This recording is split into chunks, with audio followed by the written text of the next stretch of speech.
নোয়াখালীর সোনাইমুড়িতে তীব্র গরমে তৃষ্ণার্ত পথচারী ও শ্রমজীবী মানুষের মাঝে বিশুদ্ধ পানি, খাবার, স্যালাইন, তরমুজ ও হাত পাখা বিতরণ করেছে উপজেলা স্বেচ্ছাসেবক লীগ।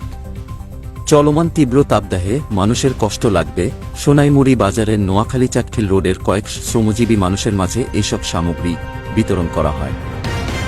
সাবেক কেন্দ্রীয় ছাত্রলীগ ও নোয়াখালী জেলা স্বেচ্ছাসেবক লীগ নেতা আব্দুর রহিম শামীমের সঞ্চালনায় বিতরণস্থলে উপস্থিত ছিলেন উপজেলা স্বেচ্ছাসেবক লীগের আহ্বায়ক দিলদার হোসেন নোবেল, যুগ্ম আহ্বায়ক নুর উদ্দিন শামীম সহ পৌর ও বিভিন্ন ইউনিয়ন স্বেচ্ছাসেবক লীগের নেতৃবৃন্দ। এ সময় সোনাইমুড়ি বাজার এলাকার দিনমজুর, রিকশা চালক, সিএনজি চালক সহ কয়েকশো তৃষ্ণার্ত পথচারীদের মাঝে তৃষ্ণা নিবারণ সামগ্রী বিতরণ করা হয়।